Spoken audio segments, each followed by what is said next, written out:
Γεια σας! Καλώς ορίσατε σε ένα νέο βίντεο από το κανάλι Παίξτε μαζί μου παιχνίδια για παιδιά.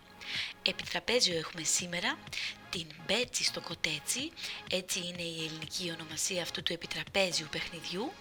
Αυτή εδώ είναι η κοτούλα μας και το παιχνίδι είναι από τη γνωστή εταιρεία Giochi Preziosi. Ενδείκνυται για ηλικίες παιδιών 4 και άνω. Πάμε λοιπόν να το δούμε και από πίσω τι ακριβώς μας δείχνει. Μας δίνει εδώ κάποιες οδηγίες, είναι πάρα πολύ απλό παιχνίδι.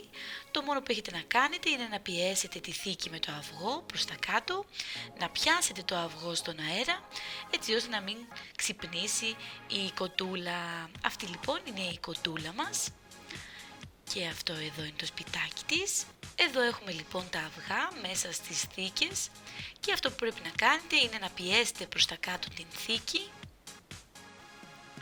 Το αυγό θα πεταχτεί προς τα πάνω και εσείς πρέπει να το πιάσετε έτσι ώστε να μην πέσει κάτω και ξυπνήσει η μικρή μας κοτούλα. Για να το δοκιμάσουμε, πετάχτηκε και το πιάσαμε και αυτό. Και αυτό λοιπόν, Απλά πατάμε τη θήκη προς τα κάτω και πετάγεται το αυγουλάκι, το οποίο θα πρέπει να πιάσουμε στον αέρα. Για να δούμε και από αυτή την πλευρά. Πατάμε. Ξύπνησε η κοτούλα, όπως βλέπετε.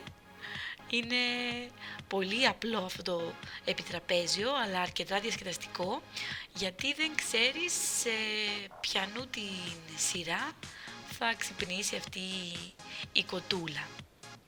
Την ξανατοποθετείτε ακριβώς εδώ.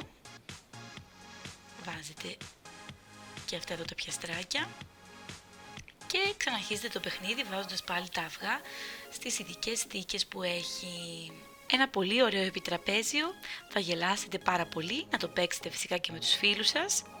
Δεν έχει και πολλούς κανόνες, οπότε είναι εύκολο.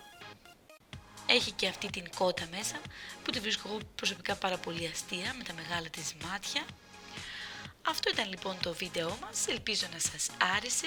Εάν σας άρεσε μπορείτε να πατήσετε απλά μου αρέσει, να μας αφήσετε από κάτω το σχόλιο σας, καθώς επίσης να κάνετε και δωρεάν εγγραφή στο κανάλι μας.